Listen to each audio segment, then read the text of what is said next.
And we're live. Welcome everybody here to the Lakers Lounge. I'm Anthony Irwin. Apologies for the delays. I was supposed to record an hour and a half ago, and then I was going to come on the air at 2 my time, 12 Pacific. And I then had some conversations that popped up and pushed this back another 15 20 minutes or so, and here we are. But what that means is that we are going to have the absolute latest on everything. I did change up some of the show here, so you can see now on the right side of your screen. It is the 4-year anniversary of Kobe's passing. I did want to say some things about him that day, looking back on it, what he kind of means to me now, years after the fact, and all of that. So we're going to discuss some of that. I'm told again that the Lakers and Hawks are just kind of waiting this thing out. But I do have some interesting intel on that front that I just got. And then the questions that I'm sure that you guys are going to be asking a bunch is what comes after Murray, whether it's no matter what the resolution to the Murray situation might be, what might that roster look like? And then I will answer your actual questions, whether it's from the iTunes mailbag, from Twitter, from here in the comment section. A quick reminder, please do hit that subscribe button.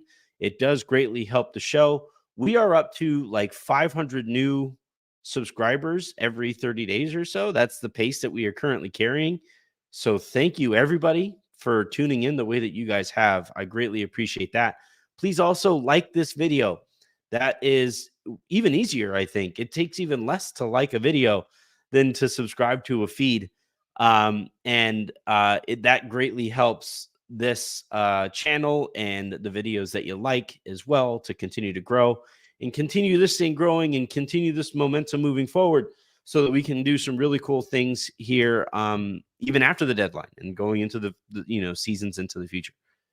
But yeah, so I guess we're going to start with Kobe.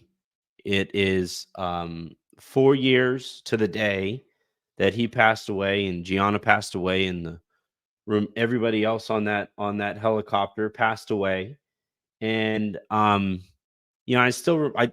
don't think any of us will ever be able to forget what that day was like, right? You had TMZ report it in the morning, and I thought it was a hoax. I thought for sure there's no way that this guy could no longer be a part of our lives. And I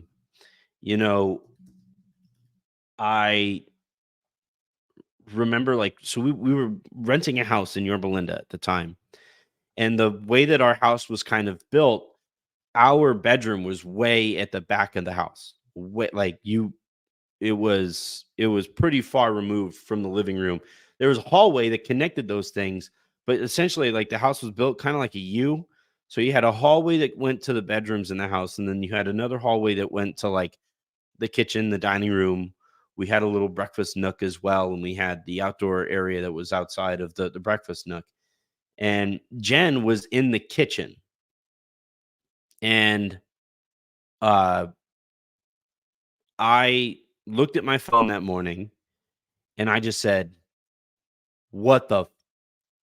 It's too early in the show to cuss, but what the? And Jen hears me, and I just keep saying, like, "No way, no way, no way." And apparently I was making such a racket that Jen ran around and was like, "What is wrong? What is going on?" And I told her, I was like, "TMZ is reporting that Kobe Bryant passed away. He died in a helicopter crash." And she goes, "No, what? No, come on. That's got to be fake, right? It has to be fake." No, no, I don't think it was. I don't think it was fake. Doesn't look like it's fake. TMZ doesn't miss these things. And then what came out after, like what passed afterward in the immediate like aftermath of all of this, was who else from his family was in that helicopter with him. And initially it looked like everybody might have been in there. The whole Bryant family was wiped out. And then for a second, it looked like Kobe and all of his kids were in the helicopter and only Vanessa was not in it. And, every new rumor was like another kind of like stab to the heart almost. I remember at one point, like feeling short of breath because it just felt so devastating to lose this guy in this way, and also see the impact that this was going to have on the people who were left behind. And anyway, that all comes to pass. At that time, I was hosting Locked On Lakers, and I made the decision. I texted Pete, and I said, I think they need to hear from us. I think we are a part of their lives. We are going to be part of this kind of um, mourning process. We should be there for them, and not judging in any way whatsoever. But Pete said, "I can't, man. I can't talk right now." Pete was absolutely devastated. We all were. And I said, "No worries at all, man. I'll handle this one." And I went on the air, and honestly, to this day, I can't even remember what I said. Um, at that time, my drinking problem was really bad. So I actually poured myself a margarita and went on the air. And don't remember what I said. Was just sick to my stomach. Probably cried a little bit on the air. I don't know. And just got through it. But it was important to me to go on the air that day and like try to be there for everybody else who was feeling exactly like I was. And that was when I realized how important this nonsense can be for people. Um, I am a voice in your head every day or so. And this community, this Lakers fan community, the fandom that we all cherish is really important to a lot of people. And in moments like that, we get through them together. So that's what that moment meant to me in the moment. What that day meant to me in the moment. In the years that followed, right? Um, my dad, uh, and my dad twice over, my girl dad, as well. And the more time that passes by, I'll always love Kobe, the basketball player. He's like right behind me, right? I'll always remember the way that he played basketball and the way he approached competing and all of those things. And I sincerely miss the attitude and the way that he approached the sport. And I think the basketball world really misses him because I don't think he would tolerate all of the load management and stuff that we have today in the sport. And yet, the longer that we move, more time passes from Kobe Bryant, the basketball player, and losing that. I just keep thinking like Kobe Bryant, the dad, you know, and how much he loved his kids and how much he loved being a father, and how unfair it is that that part of his life was just ripped away, both from him and from the daughters who are still here with us. And it's great to see Powell living up to the promises that he made Kobe. And it's great to see the strength that Vanessa puts forward in the role that she currently is in right now. But like I I get legitimate anxiety because I know I put my body through all kinds of nonsense in my early adulthood, and even through to my 30s or so, where I was drinking like a fish, not getting enough sleep, not eating well, not exercising the way that I should have, not drinking enough water, even, and the idea that for any portion of my kids' lives while they are still kids, they might not have me or I might not get to watch them grow up terrifies me, absolutely floors me. And as much as I love Kobe, the basketball player, as much as I loved watching him, and as much as that guy kind of inspired me on a basketball court, the way that he played the sport and the way that he cared about being a Laker, all those things. To me, it's more It's more Kobe the dad is the person that I kind of look up to a lot more. And I'm really curious how people look back on that as well, and your guys's, the memories that you cherish with Kobe, and the way that you remember him now. I'm going to try to segue awkwardly from that to the rest of the show. So here we go. The Lakers and the Hawks, I am told, are currently just kind of sitting there staring at each other with an offer on the table. How actionable that offer is, and like if Atlanta just decided to accept it, how quickly things would move forward is up for debate from what I'm hearing. But as it stands, Jake Fisher reported today another little detail that apparently the Lakers offer, or the best offer that the Lakers have put forward so far, is D'Angelo Russell, Jalen Hood-Schifino, that 2029 pick, and a pick swap also in the near future. The Lakers can include a pick swap in this trade offer and not set off the Stepien rule, because they would still be drafting in whatever year it is that they elect to swap picks. So that is still something that the Lakers can add to their offer, and that is apparently something that they did. That is new information. That is the offer getting a little bit better from what I thought it was a couple. Now it's 2 weeks ago. Is the closest that the Lakers ever got to a deal, and the first standoff. And I guess the two teams kind of check in on things. They realize that they are still in the same place that they were before, and this is the new information that I just got. Moments before I went here to talk to you guys, is apparently the Lakers are now, they haven't moved on. They are still in contact with the Hawks and would still like to have Murray. He is still their top priority.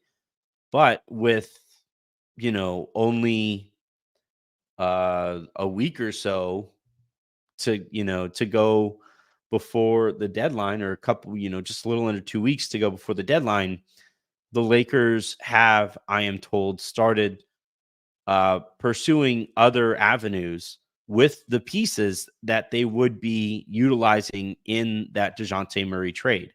So whether they find something actionable with those pieces is obviously, it remains to be seen, but that is a new development to the situation that we have now seen, where the Lakers are kind of sick of waiting and need to get on with the rest of their deadline, because they do still feel like they need an upgrade at the point guard position. They do still feel like as great as D'Angelo Russell has played, there's concern that he wouldn't look like this in the postseason because he hasn't.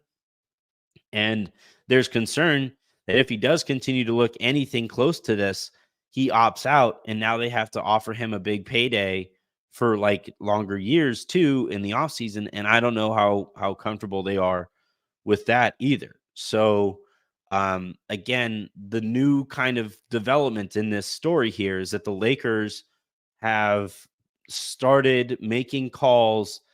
For a while there, they weren't throwing out pieces that they knew that they had to include in the Murray trade.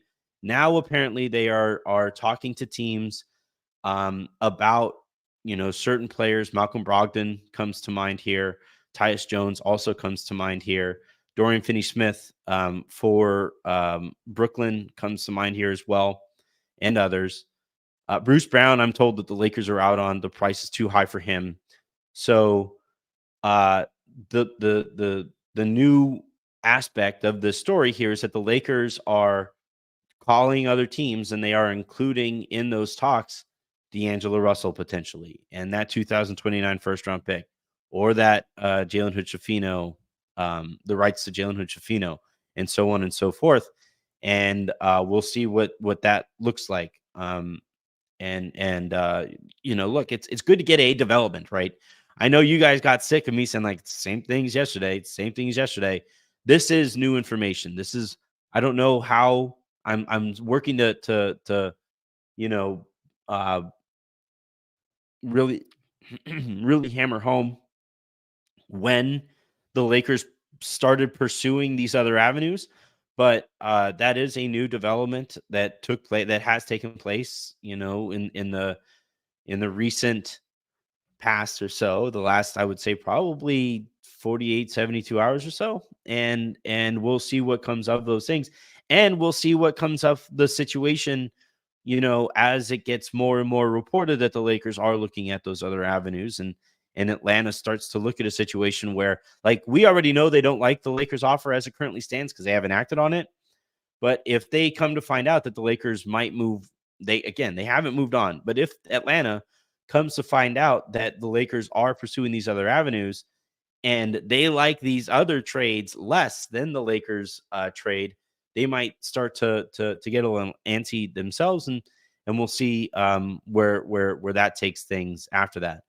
Now, what comes after Murray, or what comes after a Murray resolution, whether it's the Lakers having Dejounte Murray on their team or not, depends on the player that they use these other assets on. It does look like they are still trying to use that. Like, they, coming into the deadline, I thought that the Lakers would be looking for an excuse not to use a 2029 pick so that they could use it in the upcoming draft season, or just hold on to it for the post LeBron rebuild, whatever the outcome there might be. The sense that I get now is that they would prefer to add to their roster, utilizing some of these assets to really bolster this rotation, and be able to offer up to Anthony Davis and to LeBron James the best opportunity they have to win this season, and in the couple of seasons, however long those two remain Lakers. I have not gotten the sense that they are against taking on longer term money. That is different from the previous couple trade deadlines. I have not gotten the sense that anybody is untouchable. So, like, other than LeBron and AD. So for all of the Austin Reeves is untouchable stuff, if a superstar were to become available, the Lakers would really think long and hard. And I don't think they would love doing it, but I think Austin would be up for a trade in that kind of a scenario. They just don't consider Dejounte Murray a superstar, and he's the best player on the market right now. And so they haven't felt the need to include Austin in any of these conversations. And in terms of, like, needs that I have heard that they are looking at, they still want shooting. So I still kind of am keeping an eye on Luke Kennard.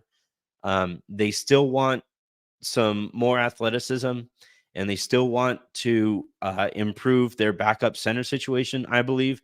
It's not to say that they aren't happy with Christian Wood, because I do think he, especially lately, has outplayed a veteran's minimum deal. But I do think they are somewhat disappointed with what they've gotten from Jackson Hayes this year. And they do know that if they go into a series and Anthony Davis is the biggest person, the biggest body that they could throw at Jokic, or other bigger bigs, that they run the risk of getting out physical in the series. And I think that they would like to avoid that. So I do think eventually, whether it's on the buyout market or in trade talks, the Lakers are eventually going to look to adding more umph to their front court, their backup front court. The tricky thing there is, right, the bigger that the guys get, the clunkier it starts to look when they play with Anthony Davis. And, that is something now look, if you're trading for a big who has some girth to him and can also play with Anthony Davis, that's an expensive big. That is going to, that's, like Kelly Olynyk of the world. Marcus Gasol fit like a glove before he got sick before. You're talking about a special big in that circumstance, and you're going to have to give up an asset to get that guy. So we'll see what that trade would look like. And then after that, you have the buyout market. And I do think that the Lakers, I've been reporting this here for a couple weeks, I do think that the Lakers would like to open up another roster spot to be able to fill it with somebody who becomes available via buyout.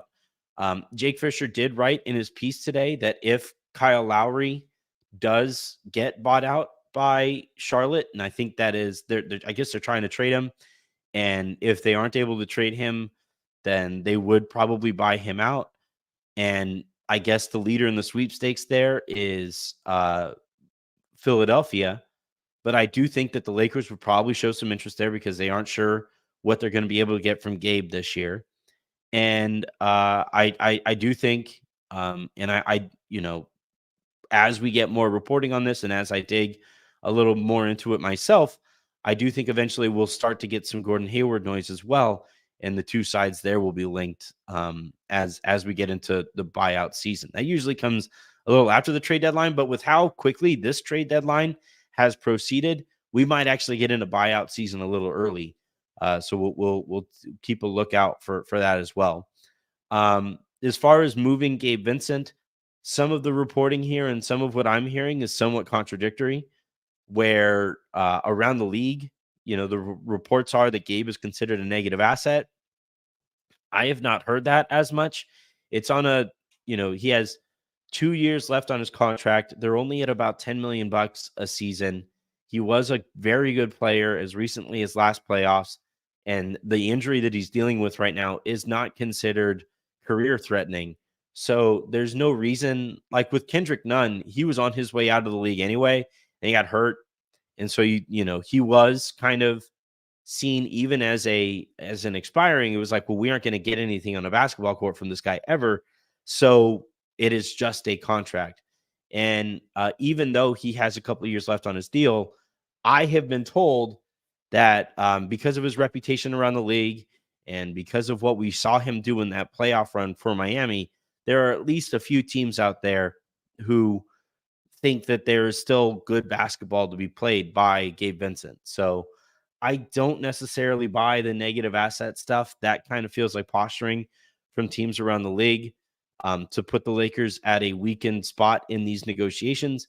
But, I also wouldn't blame them, right? Like, he didn't look that great earlier this year when he was healthy, and then he hasn't been healthy since. So if that is actually the case, and I'm not here to say that the reporting done on that is for sure false. We all talk to different people, and different teams feel differently about different players. And it wouldn't surprise me if people felt a certain way about Gabe, then that isn't how other teams feel about him. So but all that said, a $10-ish million contract combined with a couple veteran minimum deals, I do think the Lakers are looking to use that combination of contracts to bring in somebody who they are more comfortable is going to help them this season. They also have Gabe's medicals in front of them as well. So as they do that, they know more than most teams do about what Gabe may or may not be able to do this upcoming, for the stretch run after the trade deadline.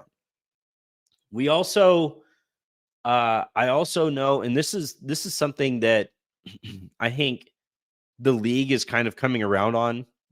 I know I just said a second ago that the Lakers are looking to add some shooting. Sorry, 1 second.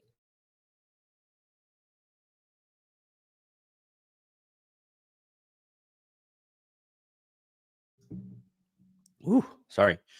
I know that I just said a second ago that the Lakers are looking to add shooting, but I think the league is now very cognizant of the fact that guys who only shoot become much less playable a lot more quickly in the postseason because it's such a narrow skill set that you're working with. And if you get a good playoff defender on that player, it's easy to take that player out of the game. And that they become more of a hindrance because they can be taken advantage of on the other side of the court. So, I know we just watched last night, for those of you who watched the Sacramento Kings game, where Kevin Herter is somebody who, like, last year kind of fell apart in the postseason, and then last night's game gets more physical, gets a little tougher, and he winds up missing both of those free throws down the stretch and kind of short circuits again in the way that we saw him do last postseason. The Lakers, are trying to find those players who, they can shoot, but that isn't the only thing that they offer, because they went through the Malik Beasley experience last year where Beasley, forgot how to shoot and then was just an absolute disaster on the other side of the ball.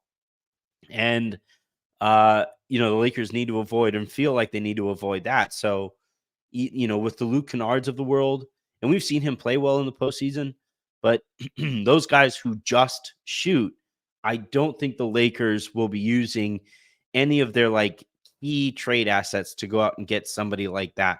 If they find somebody on the buyout market who can shoot but does other stuff cool, but I don't think they are going to specifically seek out just guys who just shoot.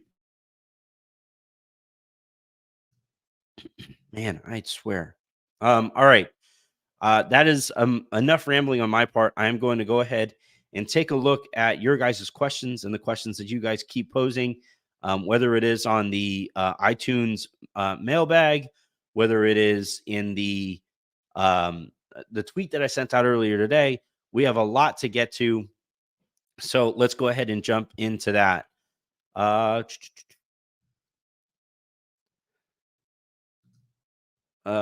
don't think I got to this one. So this is from Shoosh on the Apple mailbag. And again, the best way to get your topic covered here is in the form of a 5-star review on iTunes. I really appreciate those of you who have been doing that.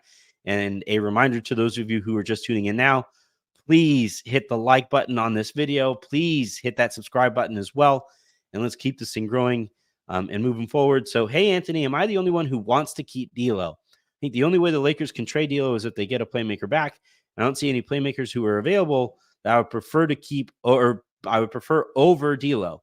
I do admit I am biased because I'm a D'Lo fan and have been since he was drafted.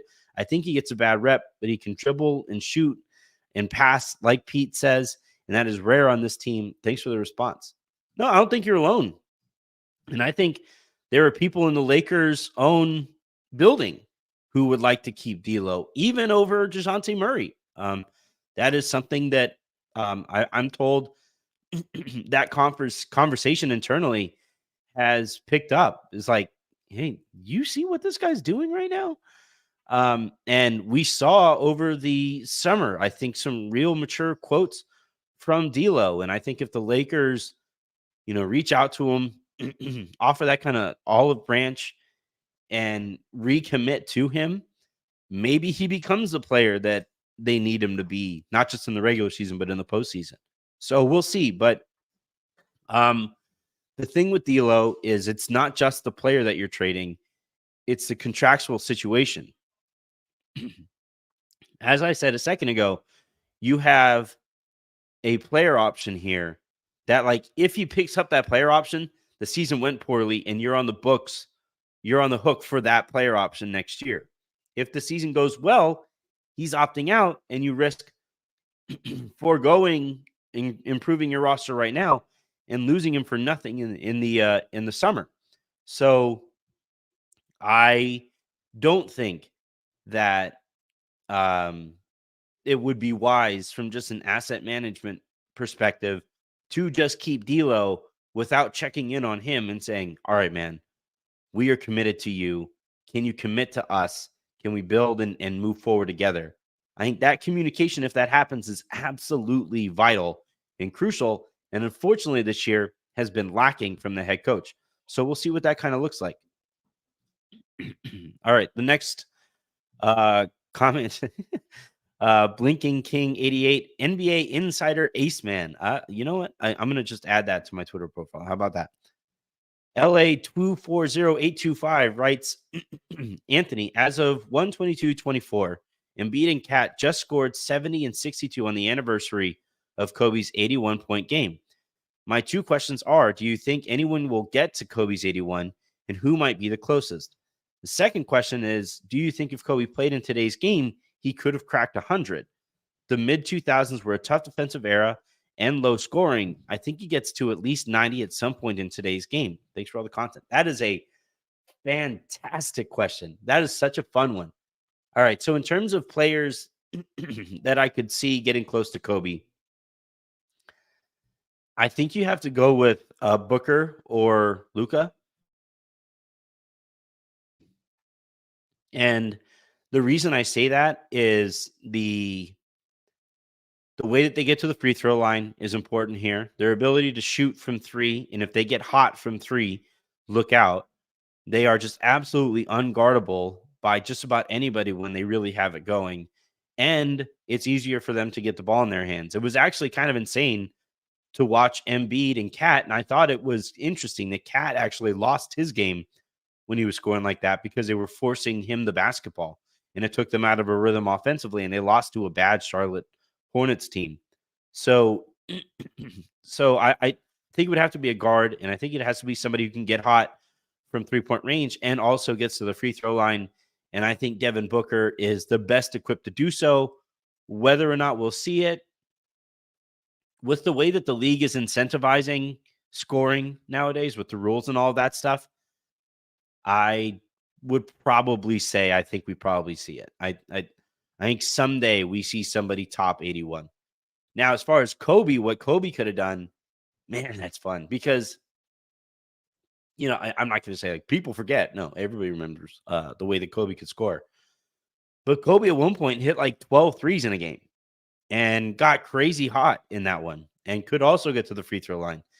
And also, if you played in today's game, understanding how important the three-pointer is, like Kobe had a very replicable shot. And, like that's why he was so great in the mid-range. And I think a lot of that could have translated to the three-point line if that was something that he saw would have given him an advantage. So, like the idea of Kobe like scoring as efficiently as these guys do, given the information that we know about like what how to score efficiently. Yeah, I think Kobe easily could have cracked 90. And remember, in that game, in that 81-point game, I think he only had like 20 points in the first half. And like, if he just scores a little bit more in that first half, there's 90 in that night as that night went.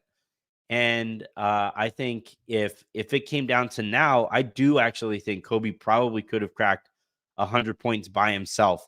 And it also takes, you also have to be a bit of an asshole to score that much. There has to be almost like you have to be willing to just absolutely humiliate everybody around you on the other team. And that's why I say like Luka could do it. And we know Booker can feel that way about some of the guys that he's playing against too. Kobe had that passion, had that willingness to go out there and humiliate guys as well. And yeah, I definitely think Kobe could have scored 100 points. That's a great question. That's a fun one to think about. B Bully 16 writes, so in your own words, you said LeBron doesn't like/want to be coached right. So when he doesn't listen to the coach's advice and the players follow his lead, that's the coach's fault. So whoever the coach is just a figurehead, a formality. How could any coach succeed under those conditions? And by your logic, if LeBron is making things difficult because he doesn't want to be coached, doesn't that mean he deserves more blame for how things turn out? I'm guessing this is the person who accused me of having glasses on before. So I'll put on those glasses again.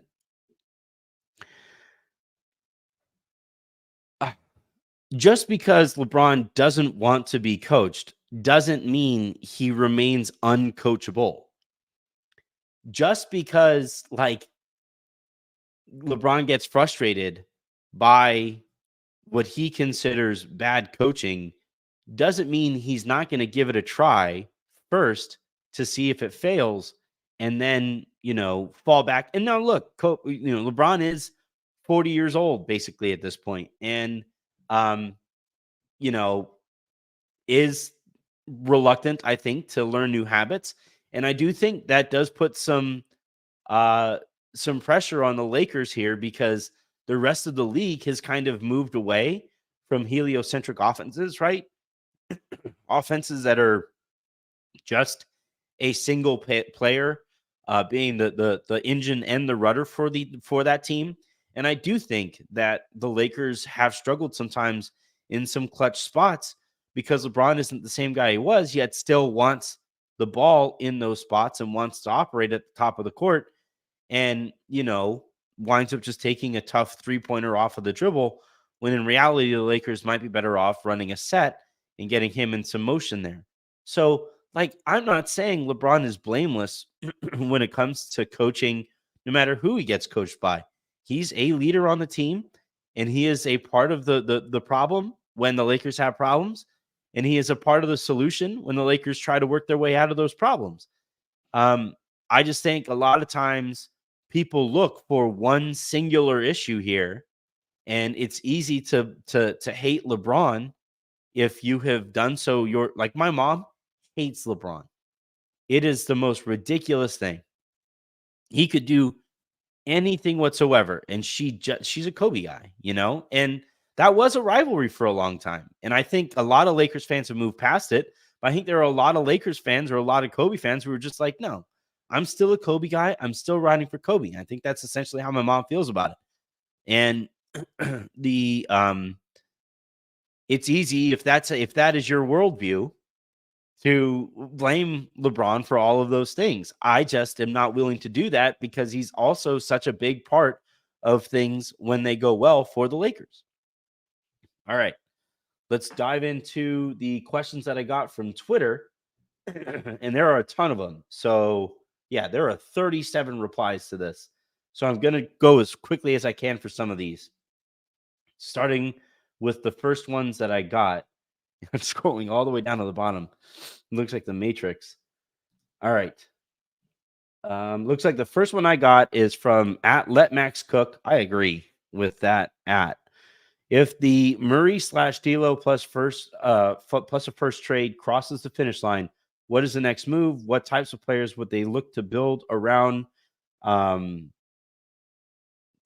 Oh, Dejounte Murray, AR, LeBron, and an AD core. Yeah, I think they would like to. I think they would like to bring in again the big that I talked about before and add some girth to the front line. I think they would like to add a shooting guard there. Like my ideal trade deadline, I said this last night to Raj, is Dejounte Murray and Gary Trent Jr. I think you have the assets to get both done, but we'll see. And yeah, I just think like guys who can shoot, who can also play defense. The Lakers have way too many 3 or D players, or no 3 nor D players on some nights. And the Lakers need to get more guys who can do stuff on both sides of the ball.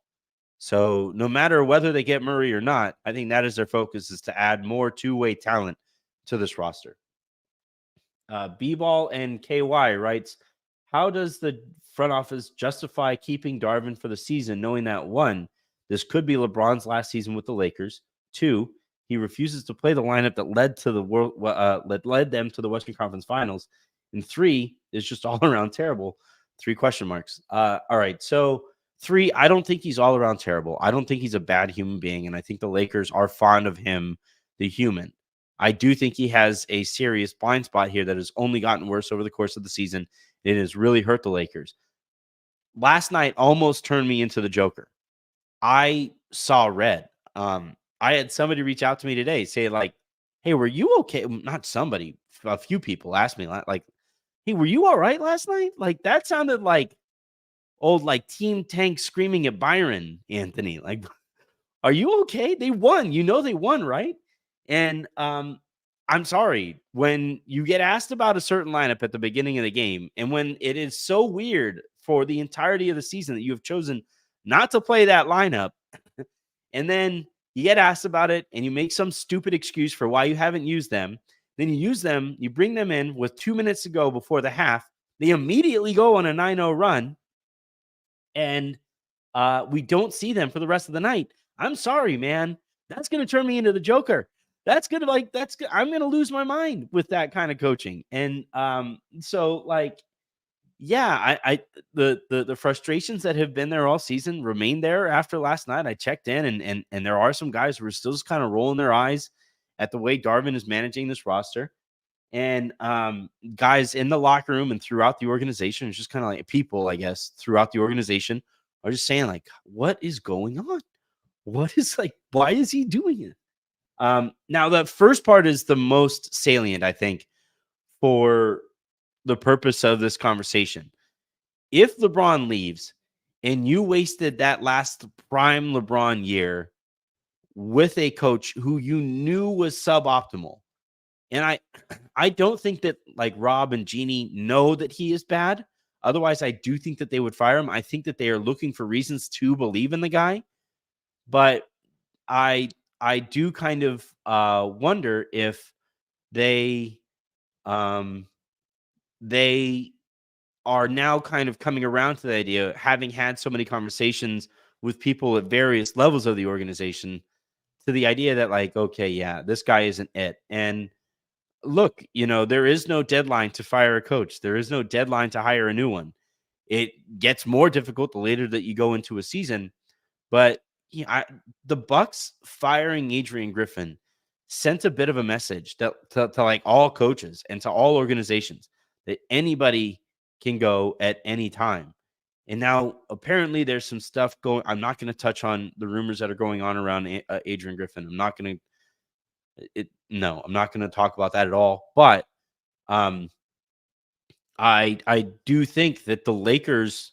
There were some people in that organization who were kind of like, huh. You see that? You see what they did over there? He wasn't good. They knew it. Just, just heads up. There were a lot of like like if this was like in the 90s when newspapers were still like actual print newspapers were a thing, I'm sure like some smart person within the organization would have like left a bunch of newspapers around the around the facility opened up to Milwaukee fires Griffin. Like just so you know, it's a thing we can do. It's an option, And that kind of that would make me really chuckle. But it does suck that is still very much on the table, that the Lakers could waste this LeBron season, potentially their last LeBron season, with a coach that I don't have any real confidence in moving forward.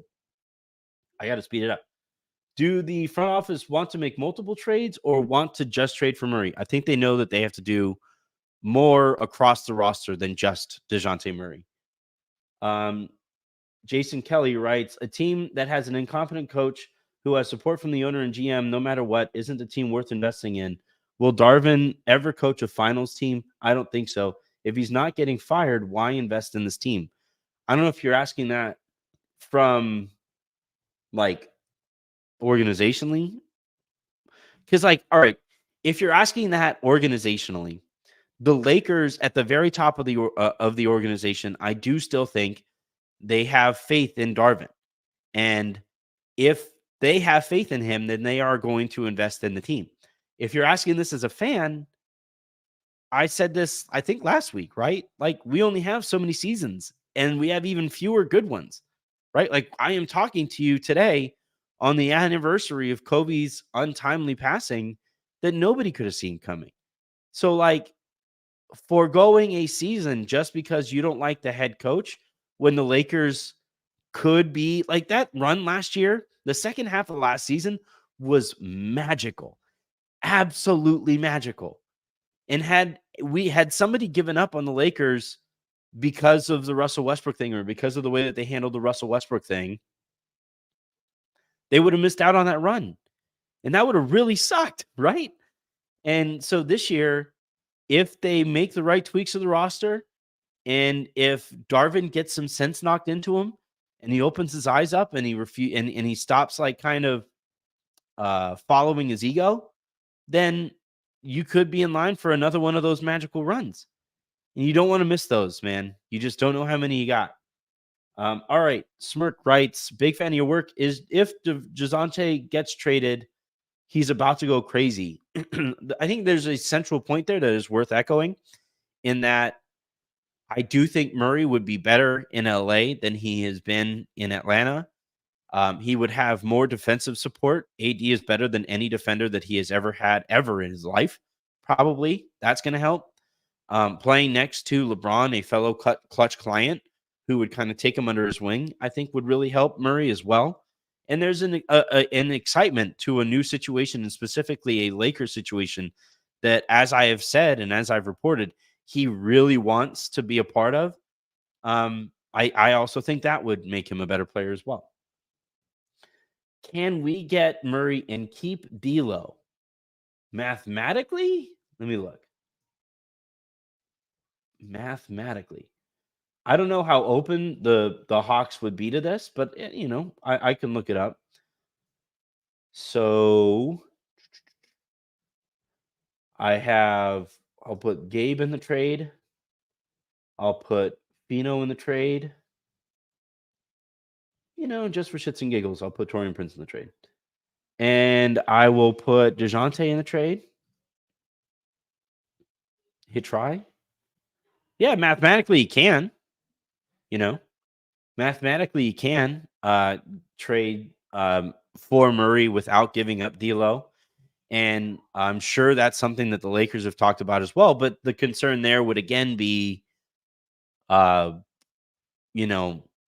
relying on D'Angelo Russell moving forward and what happens with him in the offseason as well. So I still think it's more likely that D'Lo gets traded than not. Okay, this person asked 3 questions together. So why doesn't Ham play Wood and AD together more? Why can we get Murray, Trent, and Tyus in a three-team trade? And what big men are the Lakers trying to get besides Drummond? They've checked in on Olynyk in the past, and Utah's kind of tough to trade with because they are trying to win as well, and Olynyk has been a big part of their winning. But I know that they would be interested in Olynyk. Can you get Murray, Trent, and Tyus in a 3-team trade? Yes, you can, but I don't think it would happen. And why doesn't Ham play Wood and AD together more? I think it's because Wood likes I think it's because Darvin likes the Wood and LeBron minutes quite a bit. And they've been good. Those minutes have been good. Lake Show fan, does D'Lo's recent surge change the Lakers front office's plans at all? Not really. Like Aaron said it on the show, right? Like, this is a good name too. Have I heard anything about Daniel Gafford? Yeah, like the Lakers are interested in him, but that would require probably a first rounder from Washington. They want him to be a part of their future after this rebuild or whatever. So it's gonna be hard to get Gafford. Now going back to the D'Lo's recent surge, Aaron said it right. When you have a player who has been around or in the league as long as D'Lo has been, the word is kind of out on him. Like, this is just, the league kind of knows who he is. And unfortunately for D'Lo, that is the report. And yeah, that's kind of where they stand on him right now, is like, yeah, this is a cool run, but you can't, like, how do you extend what we've seen from him into the playoffs? Now, he played well against the Clippers, and that helps. And he's played well against potential playoff teams, and that has helped. But how does he go against a team in a series when he becomes a focal point of the other team's offense to get him off of the court, as we saw before? So, or how does he handle a team adjusting specifically to take him out of the game offensively? Those are the issues that he's had over the course of his career. And a few games recently in January doesn't really change that concern from the Lakers' standpoint on him. And just a heads up, so I'm not saying, so there's a comment here, report Dejounte Murray is the only available player on the trade market who the Lakers would trade D'Angelo Russell for. They view Brogdon, Brown Jr., and Dinwiddie as, quote, lateral moves. So I'm not saying that is false. I'm on the air and I can't double check it. So when you guys put that stuff there, it actually becomes more of a distraction than anything, because I now start saying, like, wait, where did they see it? And where did that come from? So anyway. King Crud asking about Biyombo, who is available just to be signed as a free agent. He would fit that kind of description. And I do think ideally the Lakers would like to move off of Hayes' contract to bring Biyombo in and be more of that muscle. So That's a good comment there from King Crud. There's a lot of overlap here in some of these questions, so I'm going to scroll on up. Somebody is asking about the likelihood of both Murray and Bruce Brown. I don't see it. They both are going to cost, like, both guys are seen by both of their teams as costing multiple firsts, like, or a first and stuff beyond a first, and the Lakers only have the one first to trade, so you're not going to get both guys. All right. What should have the front office done about him after the Shams Butler Buha or the Shams Buha article? If leaking to Amick, etc., to show support is the wrong move, keeping quiet, excuse me, also has its consequences. PR is just so important in this business. That's fair. That's a good comment. And George is one of my favorite commenters here. You always provide good nuance, even if you push against my ideas. I'm not saying it was bad to leak support of Darvin. I think that, and like from what I've been able to tell, this hasn't been the case. They should have taken those comments more to heart, and I'm told that they didn't. And I think that kind of hurts the vibes within the locker room. And you can leak that support, but I think it also has to be accompanied by a rather tense conversation with the guy saying, like, why do so many people feel like this about you? What is going on? And they didn't do that, and I think that is a missed opportunity. All right, so I'm going to go through the YouTube. I wasn't able to get to all of your Twitter questions. I do want to take some questions from those of you who have been watching here live, and especially some of our VIPs and their questions. So Carlo writes, the Lakers get Murray, Dorian Finney-Smith, the Nets get D'Lo, Rui, 2 seconds. The Hawks get Dinwiddie, Jalen Hood-Schifino, and 2 firsts. One each protected from the Lakers and the Nets. Does that solve a world problem? When you have a 3-team deal, that is literally a 3-way negotiation where all 3 teams are negotiating with each other. That makes it really difficult. Aaron, I thought, did a great job spelling out the various, like how essentially a trade comes together, or a 3-team trade comes together, where like you have one main hub, one main team that's getting, like, usually it's the team that's getting back the best player, and it's on them to handle the negotiations on that side and then on that side. And when you have something that is more triangular, it makes it that much more difficult to actually come to an agreement with those 3 teams. So, and that's kind of what that trade kind of seems like. We have a starred comment. Dylan writes, keep D'Lo, trade Gabe Torian and picks for Dorian Finney-Smith and Lonnie. I wouldn't hate it. Again, keeping D'Lo is something I get very nervous about, but I wouldn't hate, pursuing a wing. I wouldn't hate trading Torian. I like Torian a lot, and I think he's a much better player than he is considered to be by most of Lakers Twitter. It's just that the coach is kind of an idiot when it comes to using him, and that makes it really difficult to gauge who he actually is as a player. The one thing I'll say, though, on that front is, given how I kind of know how these deals come together, or the direction of this roster, Ham has input that gets taken very seriously, and there is zero way whatsoever he's okaying a Torian trade, or like saying that a Torian trade makes any sense here. Let's go. Pope writes, what do you think as an alternative, acquiring Alex Caruso and Andre Drummond for a combination of pick swaps and first and second rounders plus salary filler? I like the idea, but the problem is Chicago is like adamant with Caruso. Like, it's one thing to say we would prefer to get 2 picks for this guy. We would prefer to get 1 pick for Tyus Jones, right? It's kind of like what Washington is saying. With Chicago, they are like, no, we are getting 2 picks for Alex Caruso. Don't have a conversation with us if you are not willing to start at 2 picks for this guy and negotiate from there. And that obviously takes the Lakers out of the running for Caruso because they only have the one pick to work with.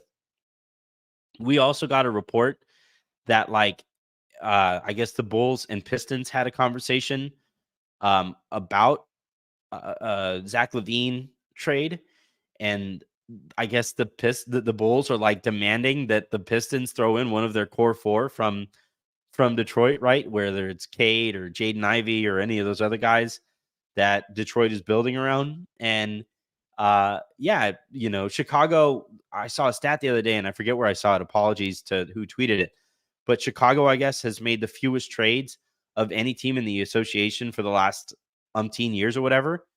And that's kind of why, is because they keep on asking and they're very unrealistic when it comes to their demands in these situations and refuse to come off of their stances during those negotiations. So I would love to get AC back. Played really well against the Lakers last night, but I just don't think it's really in the cards because Chicago, like, look, you can't fix stupid. And Chicago has been stupid since Michael Jordan was there. All right. Let's see. I think that is all my voice is going to be able to handle. And my daughter's godparents just walked into the house. So I am going to call it a quits here on this show. And for this week, thank you everybody for tuning in the way that you have all week. We had another couple hundred people in here tonight. We had a few hundred people watching live last night. We had 500 people watching live when Jovan and I recorded our show.